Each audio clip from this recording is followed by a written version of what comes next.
Birds have, since time immemorial, nested on islands, clear weed-free islands, and we've got a big weed invasion, and the islands are all getting covered in weeds. So we decided to clear them of weeds and create more favourable habitat for breeding.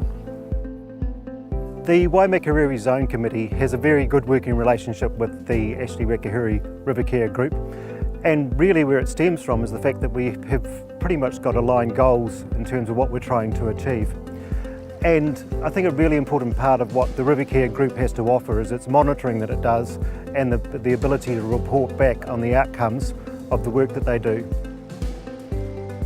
We've been working on the river now for at least 12 years. The gulls and the terns are what we're really interested in. We know where they favour site-wise, and so we went to those sites and picked out weeded islands and made them weed-free. They require open, weed-free shingle really. They're like clear horizons at ground level.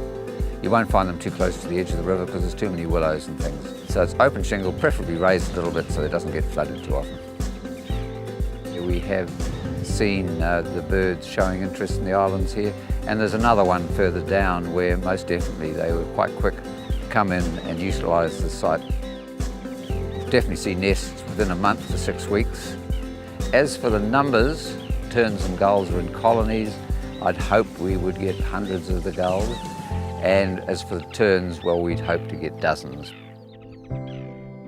The Zone Committee, when it was set up a few years ago, a lot of interest because obviously their concern is the water in the area, and Braided Rivers is a major carrier of water.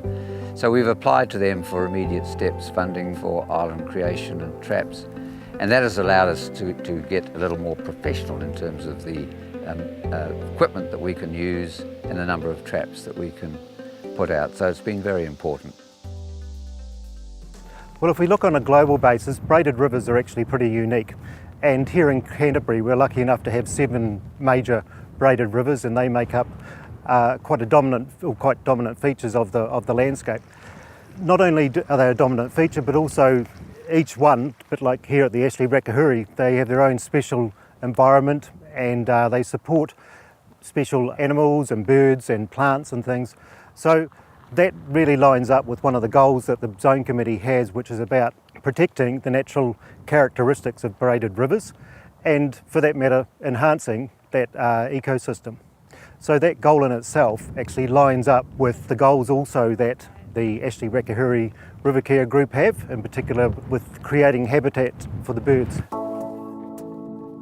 The threats to the birds on the Ashley River are predators, weeds and human disturbance. Those are the major threats. And at the moment, with the human disturbance, public awareness is much better than it used to be, so that's improved greatly.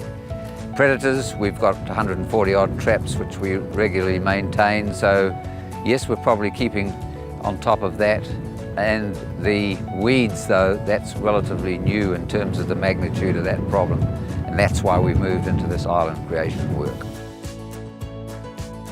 So I say to the children, when you reach my age, someone will ring you for Braided Rivers and you'll say, yes, I can show you one.